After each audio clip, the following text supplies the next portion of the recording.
At the gates of my own sister's wedding, my father, Senator Beaumont, stopped me and said, "Your presence here is an inconvenience."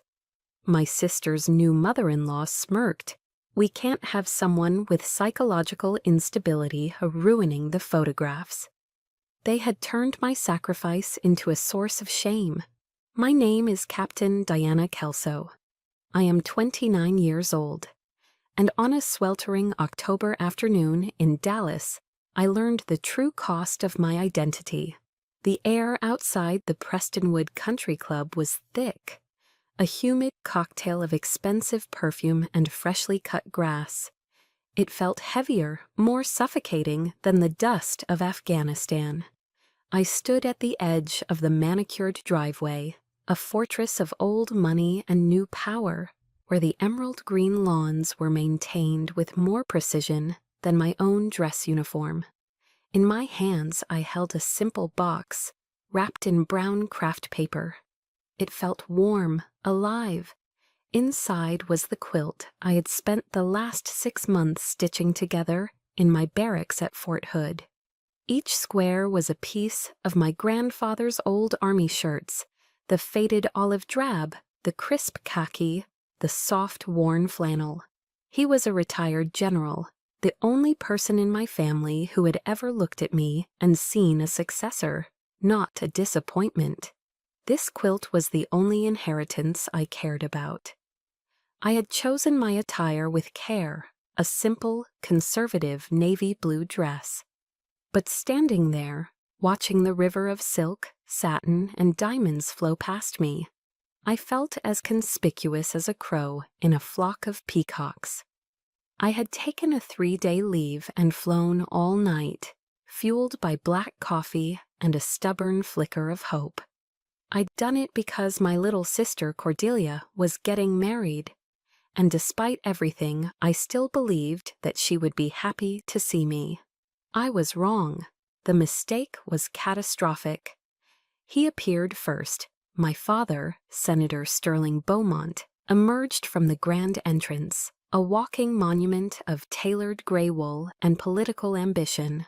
My mother, Margot, followed a step behind, her posture perfect, her existence a silent testament to social strategy.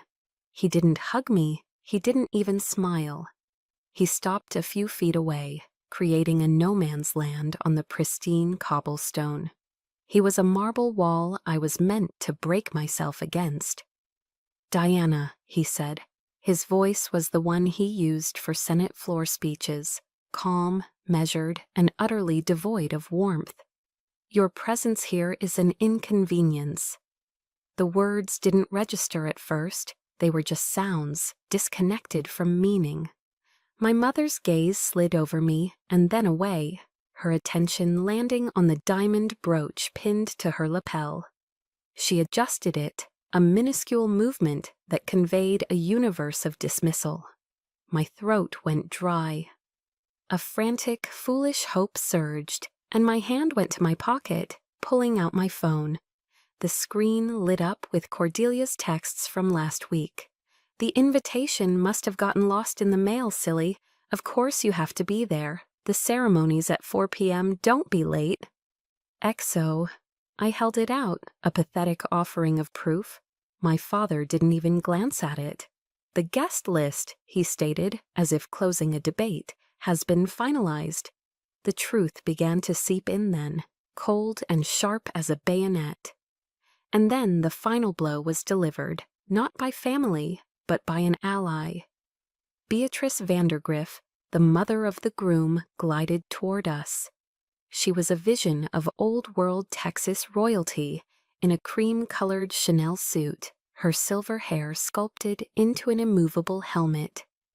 She looked at me not as a person, but as a stain on her Persian rug, something to be dealt with quickly and quietly. A thin, bloodless smile played on her lips, a smile that never reached her cold, calculating eyes. "Senator," she said, her voice as sweet as honey and as poisonous as arsenic, "I believe we had an agreement." She finally turned her gaze fully on me. We simply can't have any psychological instability ruining the photographs. Psychological instability. The phrase struck me with the force of a physical impact. My service, the firefights, the long nights on watch, the comrades I'd lost, the quiet weight of it all. They had taken that sacrifice and twisted it into a shameful, clinical diagnosis. Behind his mother, the groom, Preston, muttered just loud enough for me to hear, a smirk on his face. She's always been so high-strung.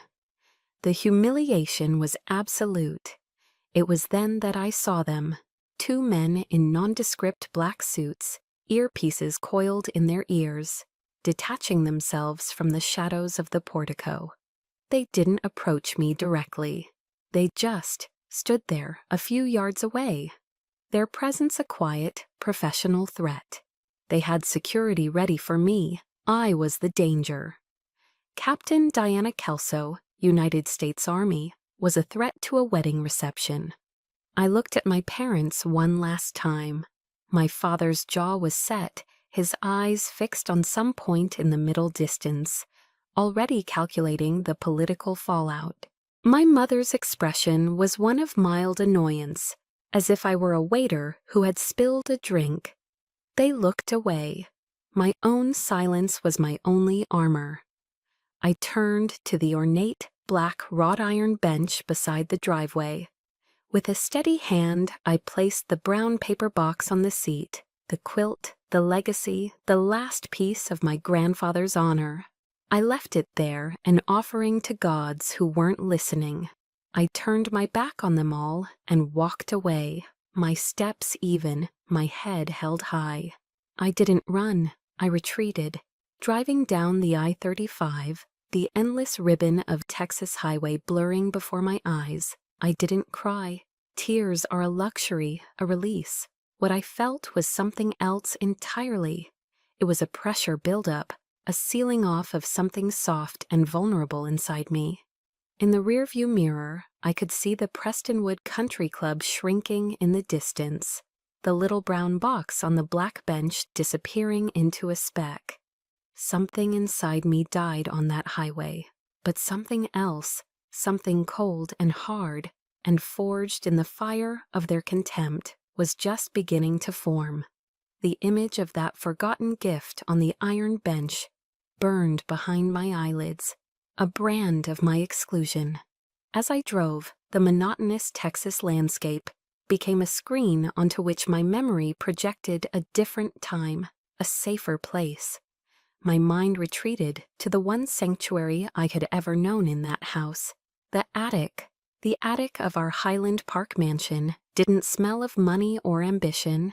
It smelled of cedarwood, old paper, and forgotten histories.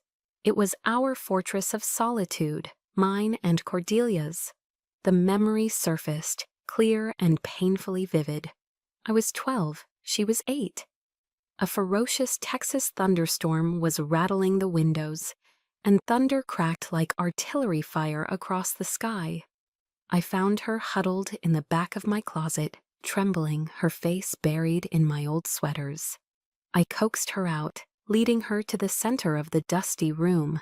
I'd spent a week cutting out glow-in-the-dark stars and pasting them to the slanted ceiling.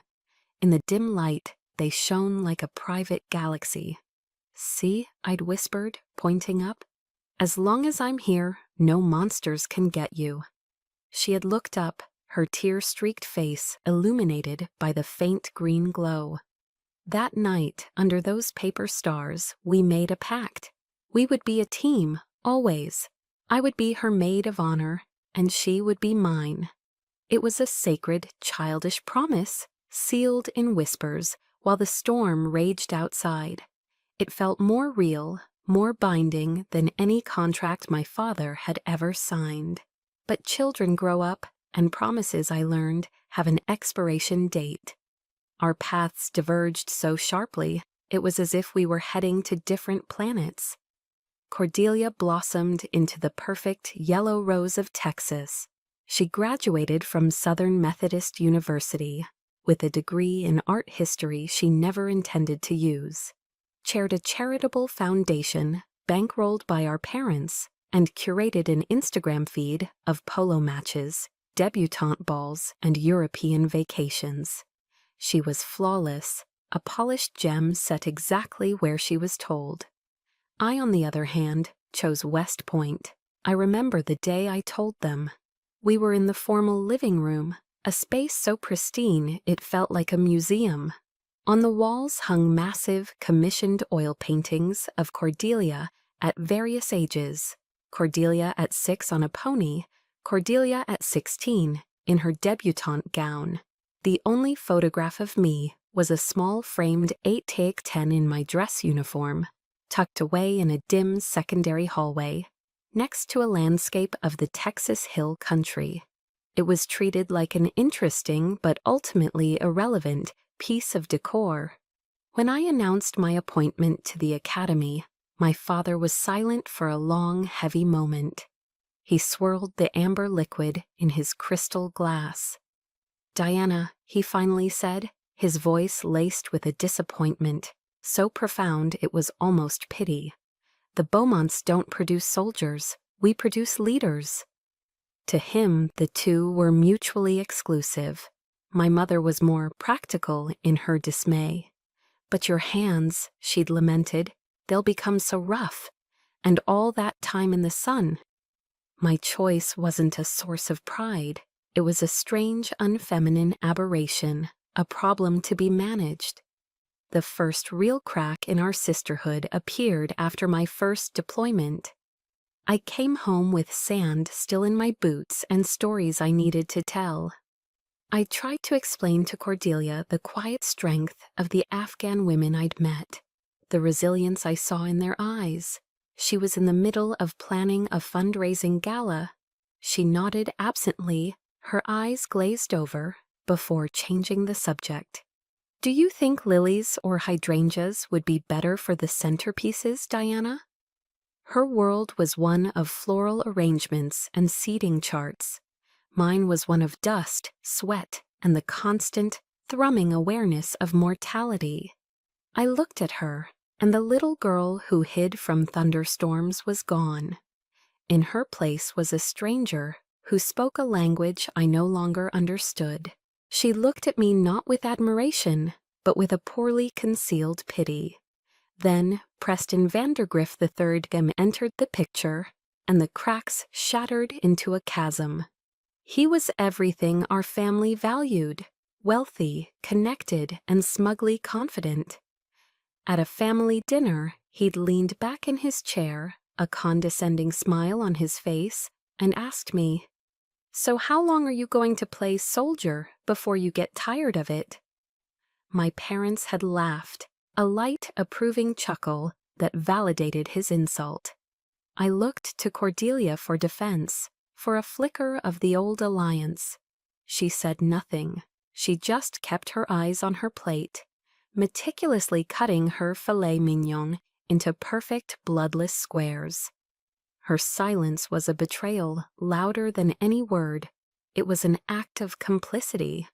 When they got engaged, I asked her about being her maid of honor, my voice small, hopeful. She lied, seamlessly and without blinking. "Oh, Diana, I wouldn't want to bother you," she'd said, her voice dripping with false concern. "You're always so busy with your duties." A few days later, the truth appeared on Instagram. A photo of Cordelia, radiant, surrounded by an army of blonde bridesmaids in matching silk robes, champagne flutes in hand. They were all daughters of my father's political allies and business partners. It was a merger, not a wedding party. Looking at that picture, the cold truth of it washed over me. I hadn't just been uninvited, I had been erased, deleted from the narrative she was carefully crafting for herself. The promise made under the paper stars had been sacrificed on the altar of a social alliance. I looked out at the dark, empty highway before me, and I had to wonder, at what point did our promises become so worthless? When did my sister decide that I was a liability, a price too high to pay for her perfect picture? I ended up at a Waffle House off the interstate, one of those fluorescent lit beacons of greasy comfort that never close. I sat in a red vinyl booth, staring into a mug of coffee so black and bitter it could strip paint. The numbness from the highway was wearing off, replaced by a hollow ache. The question from my memories echoed in the diner's hum. When did the promise break? I was about to find out it hadn't just broken. It had been systematically dismantled. My phone buzzed on the sticky tabletop. A text from my cousin, Leah. She was the only other person in the Beaumont clan who had chosen a life outside the society pages, working as a nurse in Houston. She was the family's other anomaly. Diana, I am so sorry. I just heard. What they did was unforgivable. It was the Vandergriffs. They were worried about your image. Image. The word hung there on my screen, obscene in its simplicity. My entire career, the medals I earned, the men and women who had fought beside me, the friends who never came home, all of it, my entire identity, reduced to a two-syllable problem of public relations. Another text followed. Mom said Aunt Margot told everyone you weren't feeling well enough to come. Not well. A clean, elegant, and brutally effective lie. A whisper of instability, just enough to excuse my absence without raising too many questions. A cold fury began to snake its way up my spine, pushing out the hollow ache. But that was only the preliminary report. The full intelligence briefing was yet to come. My phone rang. The caller ID read Eleanor Vance. She was my mother's best friend from their days at Smith College, a woman who had known me since I was a baby. She was a fixture of the Dallas elite, but she possessed a core of decency that my mother had long since shed. Diana, dear, it's Eleanor. Her voice, usually so full of Southern charm, was thin and trembling. I have to tell you something. I cannot, in good conscience, stay silent. I listened, the cheap coffee mug growing cold in my hands. She told me about a bridal luncheon at the Dallas Country Club 2 weeks prior. Over cucumber sandwiches and iced tea, Beatrice Vandergriff had casually, poisonously, mentioned to a few key guests how difficult it must be for a young woman to readjust after seeing the things I had seen. She'd used the word fragile, and my mother, Margot Beaumont, had not defended me. She had leaned in, her face a mask of feigned maternal concern, and nodded gravely. We're helping her through it, my mother had said, her voice a conspiratorial whisper. It's a long and difficult process. We just want what's best for her. Eleanor's voice broke. Diana, she was setting the stage. She was preemptively explaining your absence. And Detsem and I overheard Beatrice tell your father that they needed an assurance that you wouldn't be there, that your presence would be a distraction. The pieces clicked into place with sickening precision. They hadn't just excluded me. They had pathologized me. They had taken my service, my honor, and weaponized it against me, turning it into a medical condition for their social convenience. It wasn't just an insult. It was a character assassination orchestrated by my own mother. An Arctic rage, cold and clear, flooded my system. I paid for my coffee, left the Waffle House, and sat in my truck, the engine off. I pulled out my laptop and connected to the hotspot on my phone. My fingers flew across the keyboard, logging into the secure Army portal. I searched my email archives. It took me less than a minute to find it. An email from my father's chief of staff, sent 3 months ago. Subject: October schedule. It was a polite inquiry, asking if I had any leave scheduled for the fall, specifically around the weekend of October 14th. My reply was right below it, confirming my 3-day leave and providing the exact dates. They knew I was free. They knew I would come. Cordelia's text about the lost invitation was a calculated lie, a piece of bait in a carefully laid trap. This wasn't a last-minute decision. It was a premeditated ambush, designed to lure me to the gates just so they could slam them in my face. My hands were shaking, but not with sadness. It was pure, unadulterated fury. I pulled up Leah's number and hit dial. My voice, when I spoke, was unrecognizable to me. It was flat, cold, and devoid of all emotion. The voice of a commanding officer demanding a situation report. "Leah, I need you to tell me the truth. Was my name ever on the original guest list?" There was a long pause on the other end of the line, filled only by the sound of her shaky breath. Then a sob. "No," she whispered, the word cracking. "It was never there. I overheard Mom talking to Aunt Margot weeks ago. They said it was part of the deal with the Vandergriffs." A deal. The word echoed in the silent cab of my truck.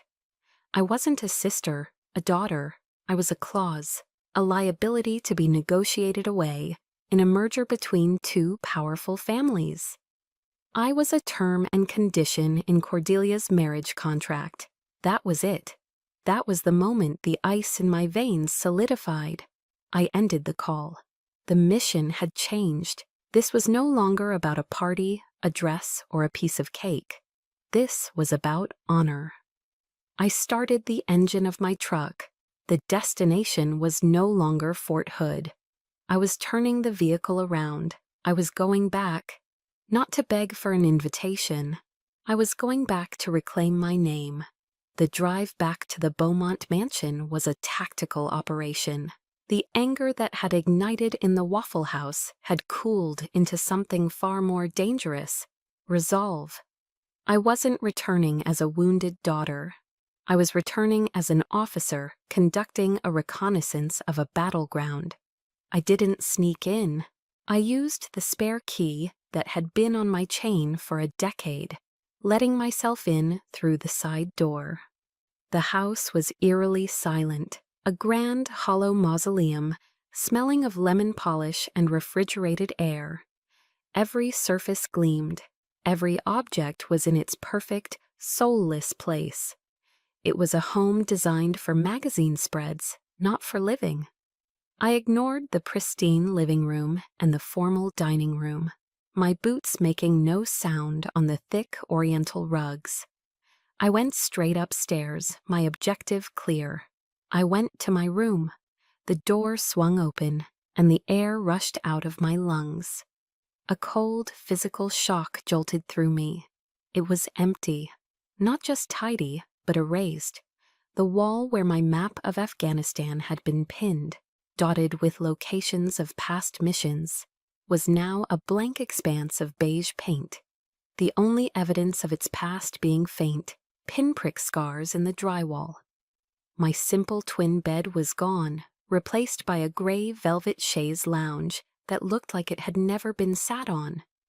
Everything that had defined the space as mine, my high school swimming trophies, my framed military commendations, my worn copy of Shelby Foote's The Civil War, had vanished. They hadn't just turned me away from a wedding. They had wiped my entire existence from the fabric of this house, my heart pounding a heavy, sickening rhythm. I went to the storage room at the end of the hall, and there they were. My things, my life, were crammed into cardboard moving boxes, stacked unceremoniously next to old, dusty containers of Christmas ornaments. As I pulled one open, I saw my military medals tossed in with old textbooks. In another box, I found a shoebox full of handwritten letters from my unit, letters that had kept me sane in the desert. My mother had clearly deemed them clutter. It was while I was dragging a box labeled Diana Misk across the floor that I heard the crunch of tires on the gravel driveway, the sound of a car door slamming. Then their voices, light and laughing, floated up the grand staircase. They were home. I didn't hide. I stood my ground in the hallway as they came up the stairs. My father, my mother, Cordelia, in her ridiculously expensive wedding dress, and her new husband, Preston. They stopped short when they saw me, their festive mood evaporating like mist. My father's face hardened from surprise to irritation. "Diana, what in God's name are you doing here?" he demanded, his voice a low growl. I straightened to my full height, letting go of the box. I faced them, all four of them, a united front of silk and privilege. "I'm here to collect my belongings," I said, my voice steady, level. Since it's clear they no longer have a place in this house, my gaze locked onto Cordelia's. "Why, Cordelia? Why lie to me?" Preston, ever the gallant protector, stepped forward. "Now listen," he began, his tone patronizing. "It was a complicated decision." "I wasn't asking you," I cut him off, my voice like ice. The words sliced through the air, and he recoiled as if struck. I kept my eyes fixed on my sister. I was asking her. The weight of 4 pairs of eyes fell on Cordelia. Her perfect porcelain facade began to crack. Her lower lip trembled. The bride started to break. I didn't know what to do," she wailed, tears welling in her eyes, threatening her flawless makeup. "The Vandergriffs, they put so much pressure on us. They said you were too intense." Then she looked right at me, and for the first time in years, I saw something raw and real in her eyes, something beyond the vacant polish. It was a bitter, curdled envy. "You were always the strong one," she spat, the words laced with a decade of resentment. "You got to leave. You got to choose your own life, build your own world. I'm the one who's stuck here. I'm the one who has to please everyone, every single day." Her voice rose, hysterical. "Getting you off the list, it was just easier than fighting for you." Her confession didn't evoke my pity. It brought a terrifying clarity. Everything crystallized in that moment. "So that's what this was all about," I said, my voice dropping to a dangerously quiet calm. The entire family flinched. "You weren't afraid I was unstable. You were afraid I was stable. You were afraid of the truth I represent." I turned my back on my parents and Preston, focusing only on her. "I hope you're happy with your choices, Cordelia. I truly do. But remember this, the people you're so desperate to please today will be the first ones to throw you away tomorrow, when you're no longer convenient." I bent down, picked up the last box, the one with the letters, and walked towards the staircase. I paused at the top step. "This is the last time I will ever set foot in this house," I said, not to them, but to myself. It was a vow. And then I walked away, down the stairs and out the door, and I never once looked back. I didn't drive back to Fort Hood, not right away. Instead, I just drove. My old Ford pickup truck, with its familiar dents and peeling paint, ate up the miles of Texas blacktop. I drove west into the vast, empty heart of the state, where the sky was a brutal, endless blue, and the landscape was a monotonous panorama of scrub brush and pump jacks. The emptiness outside mirrored the cavernous hollow inside my chest. I had faced the enemy. I had spoken the truth. I had won. But the victory tasted like ash. It tasted like loss. There was no elation, no sense of justice served. There was only the quiet, sickening realization that I was utterly alone. In my war for self-respect, I had successfully amputated a toxic part of my life, but the wound was raw, gaping, and weeping. Somewhere past Abilene, as dusk painted the horizon in shades of bruised purple and orange, I pulled off the highway and into the gravel lot of a small, nondescript diner. It was the kind of place that time had forgotten, with cracked linoleum floors and the lingering smell of stale coffee and bacon grease. I slid into a booth, the adrenaline from the confrontation finally draining away, leaving a bone-deep exhaustion in its wake. A waitress, a woman whose face was a roadmap of a long, hard life, came over. She didn't say much, just filled my coffee cup. A few minutes later, she returned and silently placed a slice of warm apple pie in front of me, a scoop of vanilla ice cream melting on top. I looked up, confused. I didn't order this. She gave me a small, weary smile, her eyes kind. "You look like you need it, honey," she said softly. "It's on the house." That small, unexpected act of kindness from a complete stranger did what my own family's cruelty could not. It made my throat tighten, and I had to stare hard at the swirling pattern of my coffee to keep the tears from falling. Later that night, in a cheap motel room that smelled of disinfectant and old cigarette smoke, sleep wouldn't come. The silence was too loud. I lay on top of the stiff polyester bedspread, staring at the water-stained ceiling. I needed an anchor, something to hold on to in the storm raging inside me. I reached for my phone, scrolling aimlessly, looking for a distraction, a lifeline. My fingers stopped on an old audio file I'd downloaded years ago at the academy. It was a recording of General Douglas MacArthur's 1962 farewell address to the cadets at West Point, the famous Duty, Honor, Country speech. I had memorized passages of it for class, had heard it referenced 100 times. But that night, lying in that lonely motel room, I listened to it as if for the first time. The old general's voice, frail but resolute, crackled through the tiny phone speaker. Duty, honor, country, those three hallowed words reverently dictate what you ought to be, what you can be, what you will be.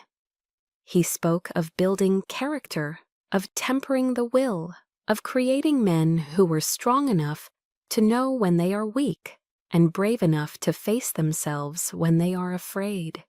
Each word was a stone being laid, building a foundation inside of me where there had only been rubble. My family had tried to define me by their own twisted metrics: wealth, social standing, political convenience, a pretty picture. They had failed. My career, my choice to serve, had never been an act of rebellion against them. It was a pilgrimage toward a higher code, a clearer set of values. Duty, honor, country, those weren't just words. They were my true north. They were a creed that could not be bought, sold, or negotiated away in a marriage contract. They were the principles of a family I had chosen, a brotherhood and sisterhood bound by shared sacrifice, not by blood. The betrayal of the Beaumonts and the Vandergrifts could not define me. Only my adherence to my code could. I wonder if you've ever had a moment like that. A moment in the dark when a voice from the past, a line from a book, or a simple memory becomes the only light you have, reminding you of who you truly are when the world is trying to tell you you're someone else. As the first rays of the Texas sun broke over the flat horizon, a shift occurred within me. The pain was still there, a dull ache in my soul, but it was no longer the whole story. It had been demoted. It was now just a chapter, not the entire book. My purpose, which had been shattered, was beginning to reform, stronger and more resilient. I packed my few things, left a $20 bill on the nightstand for the pie I never paid for, and walked out into the cool morning air. I started the engine of my truck, the familiar rumble a comfort. This time, as I pulled back onto the highway, I knew exactly where I was going. I wasn't running away from a broken past anymore. I was driving home, to my real family, to the men and women who lived and breathed the meaning of those 3 hallowed words. The main gate at Fort Hood isn't framed by ornate ironwork or manicured flower beds, like the entrance to the Prestonwood Country Club. It's functional, imposing, and made of steel. But when the young private at the guard post snapped to attention, gave me a sharp salute, and said, "Welcome back, Captain," a profound sense of relief washed over me. I felt like I could finally breathe. I was home. The air here didn't smell of cloying perfume and hypocrisy. It smelled of diesel fuel, hot asphalt, and the honest sweat of hard work. It was the scent of reality. I parked my dusty pickup in my designated spot outside the officers' quarters, the cardboard boxes filled with the fragments of my past life rattling in the truck bed. I stepped out, stretched my stiff limbs, and took a long, deep breath. This was my territory. This was where my strength wasn't a flaw to be concealed, but an asset to be honed. I saw him waiting for me by the entrance to my building.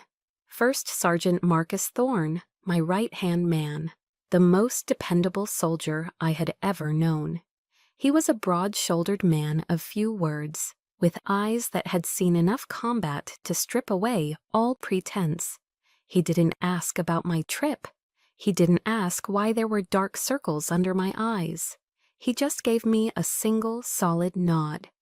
"Good to have you back, Captain," he said, his voice a low rumble. He took my duffel bag from my hand without being asked. "The guys fired up the grill. Figured you'd be hungry." The guys, my platoon, were gathered in the common area behind the barracks. They had dragged out a portable BBQ pit, and the smell of slow-cooked Texas brisket hung heavy and delicious in the air. A cooler full of iced-down Shinerbach beer sat nearby. Someone had a radio playing a George Strait song. The easy laughter and casual camaraderie of it all felt like the most powerful medicine in the world. It was normal, beautifully, blessedly normal. This was my real family, the one forged not by accident of birth, but by choice and shared purpose. I spent the next hour perched on the tailgate of a Humvee, a paper plate loaded with brisket and potato salad on my lap, a cold bottle of beer in my hand. No one asked me about my sister's wedding. No one mentioned the Beaumonts or the Vandergriffs. They knew I'd been on leave for a family event, and they knew I'd returned alone, a day early. They were smart enough to connect the dots and respectful enough not to trace the lines out loud. Instead, they asked about my truck's engine, debated the Dallas Cowboys' chances of making the playoffs, and ribbed each other with the familiar, rough affection of soldiers. They treated me exactly as they always did, as Captain Kelso, their CO, their sister in arms. Here, my honor wasn't a topic for debate. It was a given. My value wasn't measured by my social connections. It was measured by my competence and my character. I realized then that true loyalty isn't declared in flowery speeches or demonstrated with grand gestures. Sometimes it's as simple and as profound as a slice of brisket and a cold beer, shared in comfortable silence among people who have your back, no questions asked. It was a welcome more sincere than any polite hug or air kiss I had ever received in my father's house.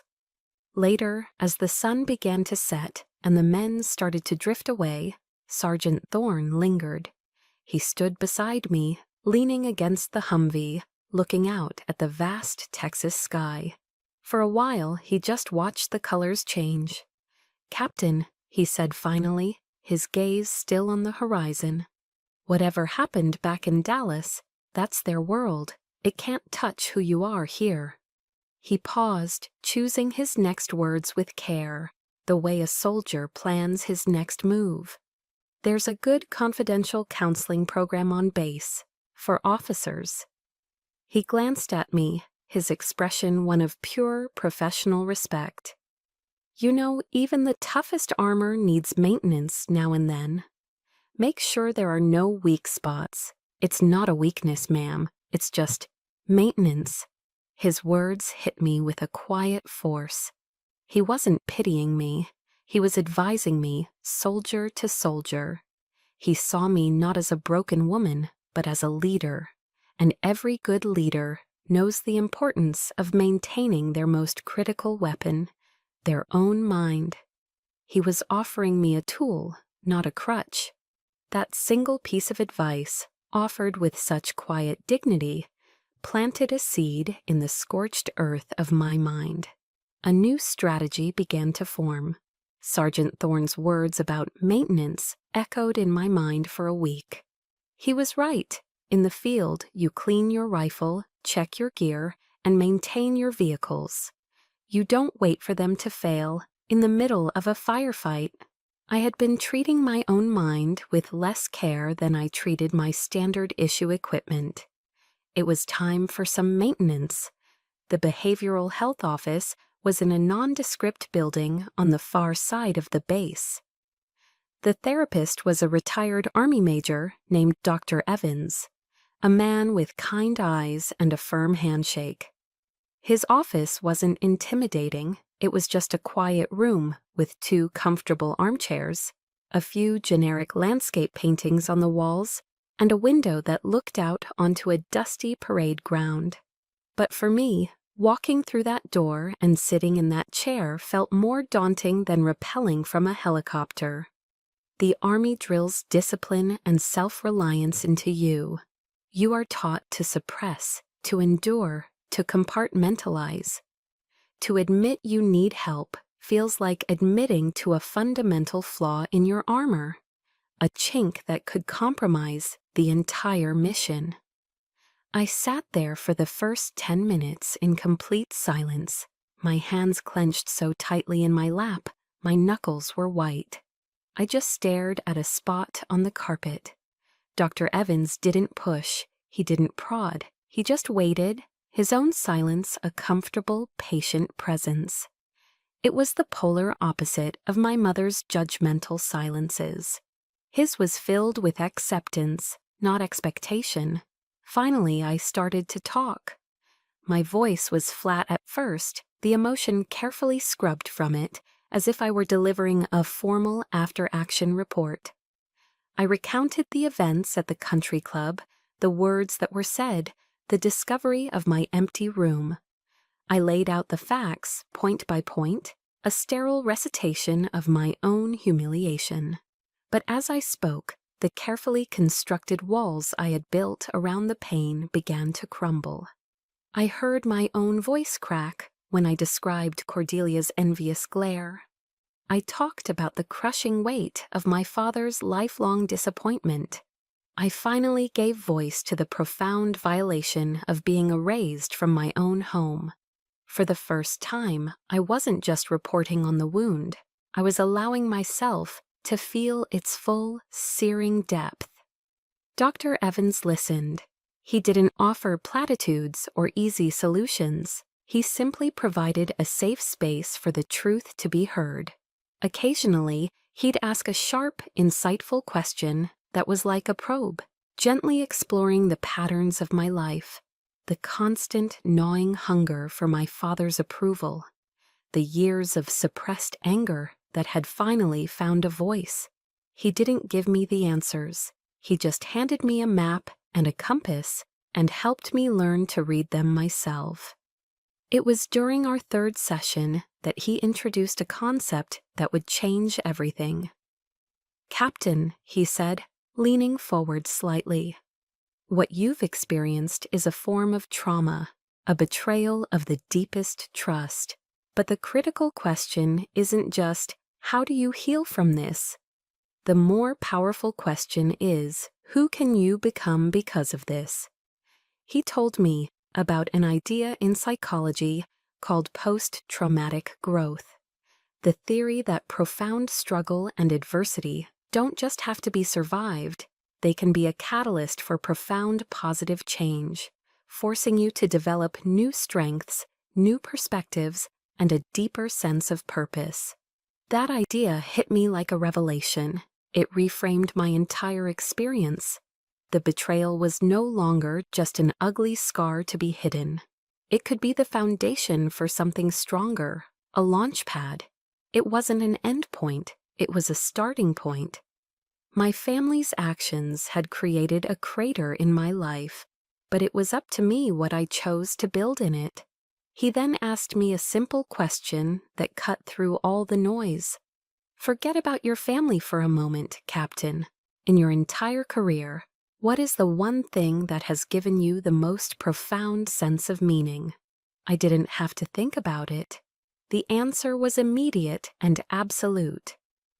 Training my soldiers, I said, taking young green lieutenants and helping to shape them into leaders. Watching them find their strength, that's what matters.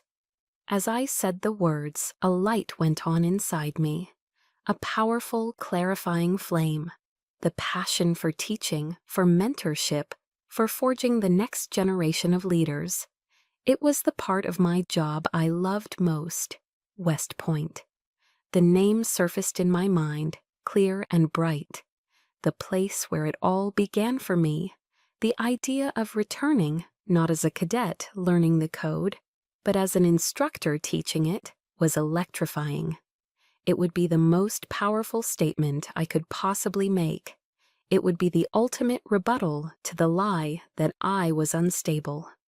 It would be taking the very thing they tried to use as a weapon against me, my identity as a soldier, and transforming it into my greatest source of influence. It would be turning my pain into my purpose. That night, I didn't lie awake, staring at the ceiling. I sat at the small desk in my quarters, my laptop open, the official West Point faculty Kewiko application portal on the screen. For the first time in weeks, the fog of confusion and hurt had lifted, replaced by a sharp, focused sense of mission. I wasn't just healing, I was rebuilding, on my own terms, according to my own strategic map. 3 months later, I found myself driving through the gates of West Point. The autumn air in the Hudson Valley was crisp and clean, and the trees had exploded into a breathtaking tapestry of crimson, gold, and orange. The ancient gray granite buildings of the academy stood like silent sentinels against the vibrant foliage, radiating a sense of permanence and history. As I walked across the plain, the parade ground where generations of leaders had marched, a profound sense of peace settled over me. This was the place where the words duty, honor, country weren't just a motto on a crest, they were the very air you breathed. I wasn't nervous. I felt like I was coming home to the source of my own code. The interview for the instructor position in the military history department was held in a formidable, oak-paneled room in Taylor Hall. The walls were lined with the portraits of long-dead generals, their painted eyes seeming to follow my every move. I sat at a long, polished table, facing a panel of 5 senior officers. At the center of the panel sat a 3-star general, a man with steel-gray hair and eyes as sharp as a hawk's. I recognized him instantly, General Davies. He had been a friend of my grandfather's, a man from the same mold of quiet integrity. He looked at my file, then fixed his gaze on me. "Captain Kelso," he began, his voice calm but carrying immense weight. "Your record is exemplary, but leadership isn't theoretical. Tell us about a time you had to make a command decision where your personal loyalties conflicted with the demands of the mission." The question hung in the air, a deliberate test. He wasn't just asking about tactics, he was asking about character. I could have talked about my family. It would have been the easy, dramatic answer, but I didn't. That was a private war, not a professional case study. Instead, I took a breath and spoke of a hot, dusty afternoon in the Kandahar province of Afghanistan. I described a situation where my platoon was tasked with holding a small, strategically insignificant village.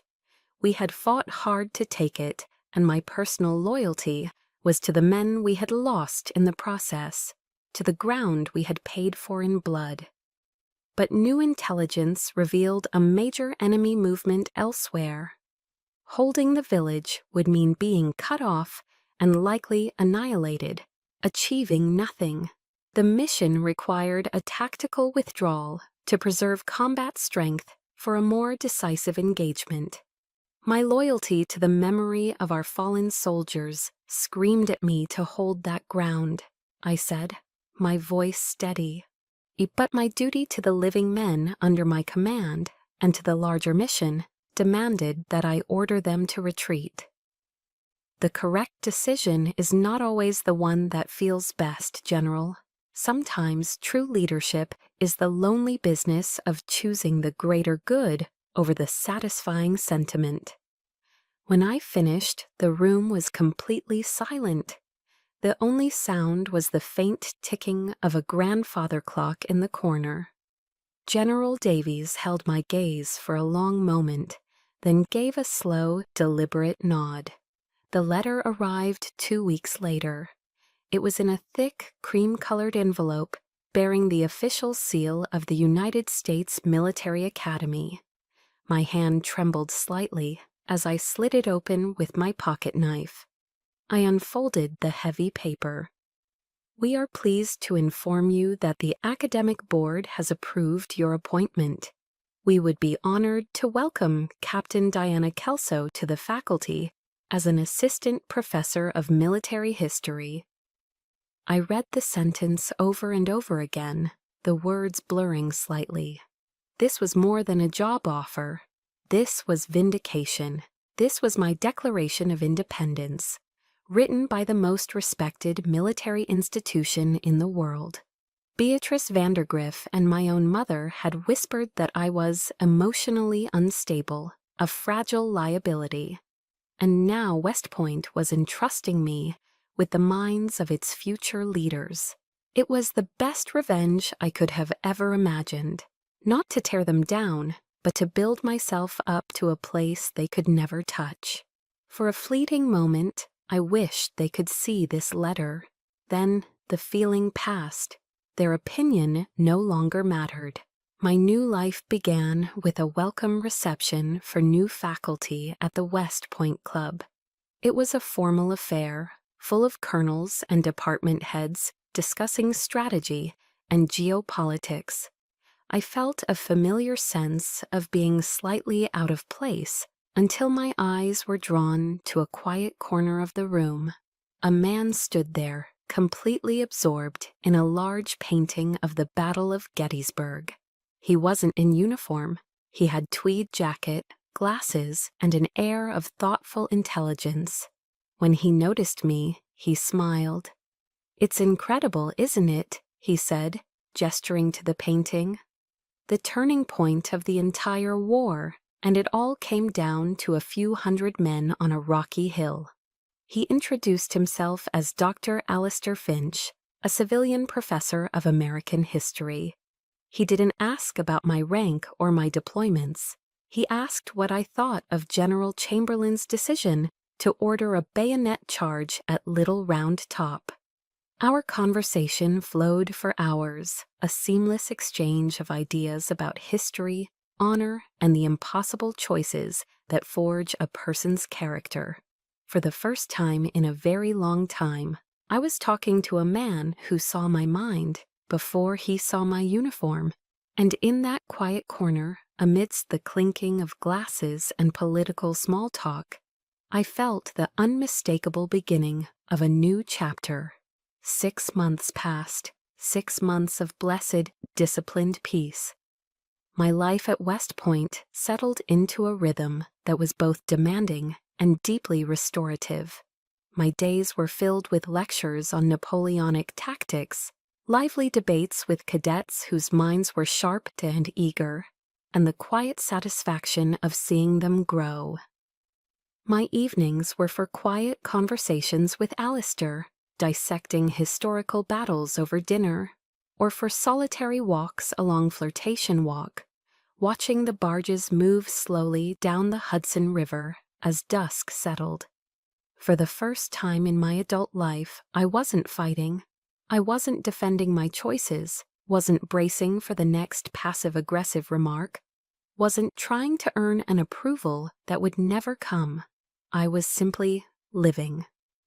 I had stopped checking Cordelia's Instagram feed. I no longer scanned the political news for my father's name. That entire world, the world of the Beaumonts and the Vandergriffs, had faded, becoming as distant and unreal as an old black-and-white movie. I had finally understood that true peace wasn't found in winning the war against them, but in simply decommissioning the battlefield. I had achieved peace through forgetting, and then one Tuesday afternoon, the past sent a dispatch. It was there in the stack of mail in my faculty mailbox, tucked between academic journals and department memos.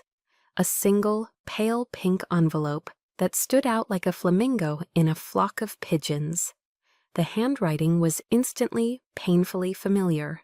It was Cordelia's, loopy, elegant, and infused with a sense of entitlement, even in its curves. My heart gave a single, hard thump against my ribs, an involuntary conditioned response, an old battle station alert. I didn't open it right away. I carried it back to my quarters and placed it on my desk. For 2 days it sat there, a pastel-colored, unexploded ordnance. I would look at it, feel the phantom limb of our shared history ache, and then turn back to grading papers. I was no longer a soldier who reacted instantly to a threat. I was a strategist who chose the time and place of engagement. On the third evening, I made myself a cup of strong Earl Grey tea, sat down at my desk, and finally opened the letter. The paper was expensive, thick, and smelled faintly of her perfume. Cordelia's handwriting was shaky, the elegant loops occasionally dissolving into jagged strokes. There were faint, circular stains on the page, the unmistakable evidence of fallen tears.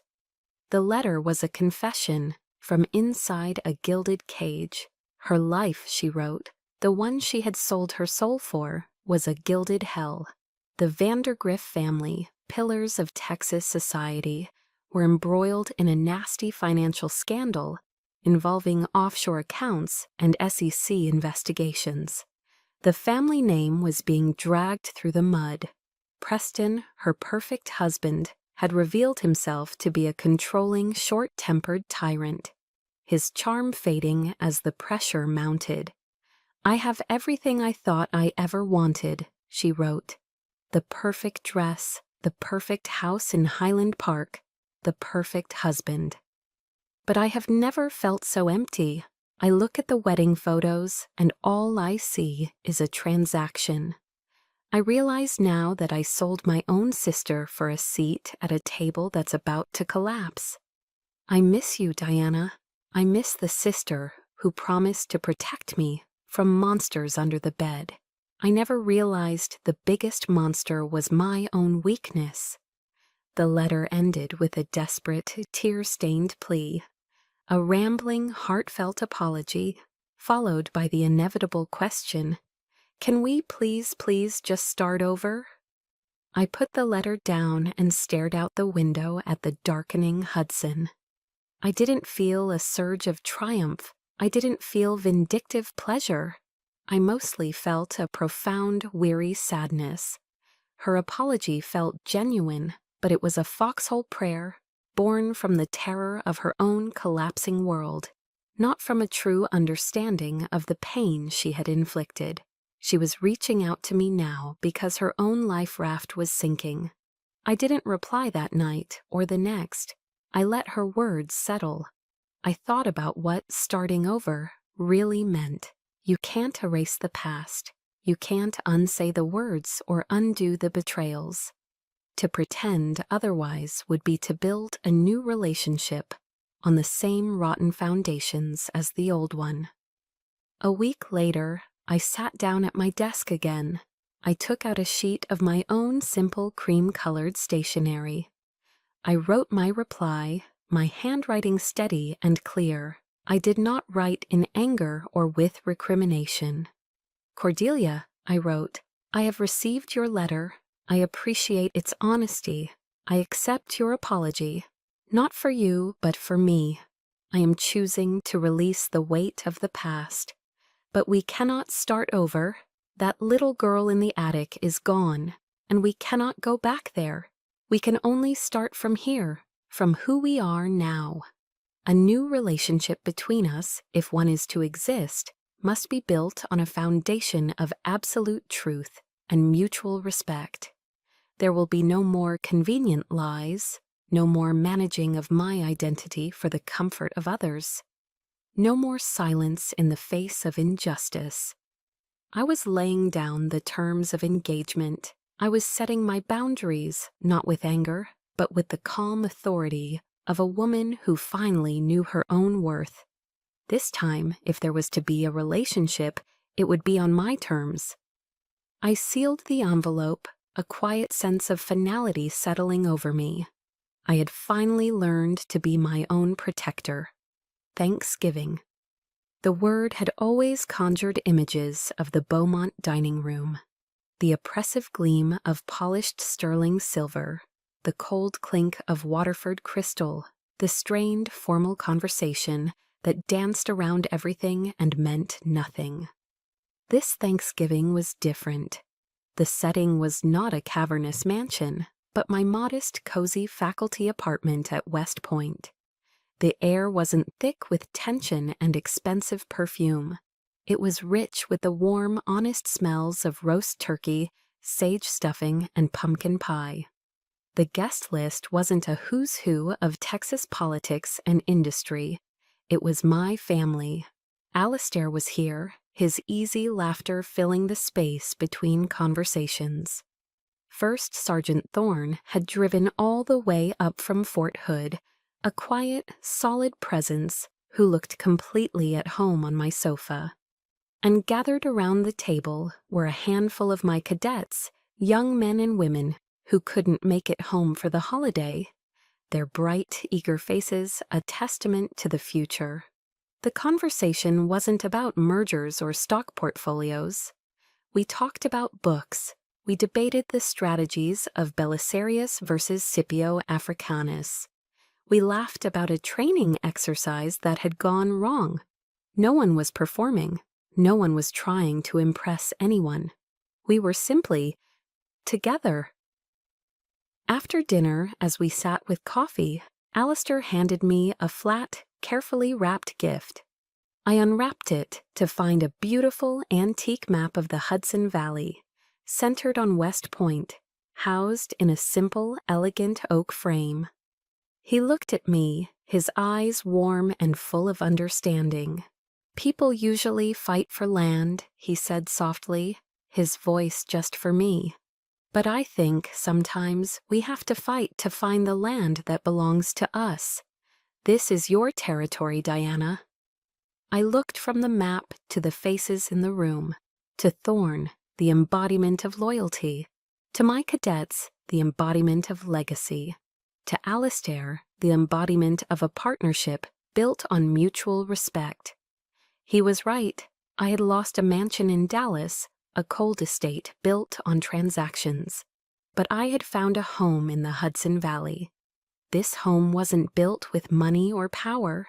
It was built with honor, fortified with loyalty, and filled with a love I had chosen for myself. In that moment, looking at the life I had built, I realized that being barred from my sister's wedding, as painful as it was the greatest stroke of luck in my life. In the military, we have a term for it, a strategic reassessment, an unexpected event that forces you to abandon a failing objective and pivot towards a more achievable one. The rejection had forced me to abandon a battle I could never win, the war for approval in a place where none was ever offered.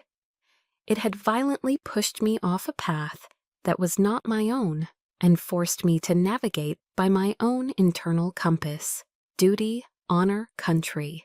From those three hallowed words, I had plotted a new course. I had built a new life. Later that evening, when the last of the guests had departed, Alistair and I stood by the large window in my living room, looking out at the scattered lights of the academy glittering in the cold, clear night. I thought of my other family, the Beaumonts, in their other world. I felt no anger, no resentment. Only a serene, insurmountable distance, the way you might feel when looking at a foreign country on a map. A place you once came from, but to which you can never and would never return. Their legacy was one of buildings with their name on them, of political handshakes and carefully managed bank accounts, a legacy of appearances. My legacy was here. It was in the minds of the leaders I was helping to shape. It was in the quiet integrity of men like Sergeant Thorne. It was in the shared warmth of a conversation with a man I loved. It was a legacy of substance. I, Captain Diana Kelso, had finally learned the last, most important lesson of my command. Sometimes you have to be rejected by the family you were born into to be free to create the one you were meant to have. And that legacy no one could ever take away. My story found its home in the Hudson Valley, but it is just one story among millions. Perhaps it reminded you of a battle you have fought, or a family you have chosen. These are the stories of quiet strength and hard-won peace that connect us all. If this one resonated with you, please share it with someone who needs to hear that they are not alone. We would be honored to read your own story in the comments below. For more stories that celebrate the courage it takes to define your own honor, subscribe to the Chosen Revenge Library.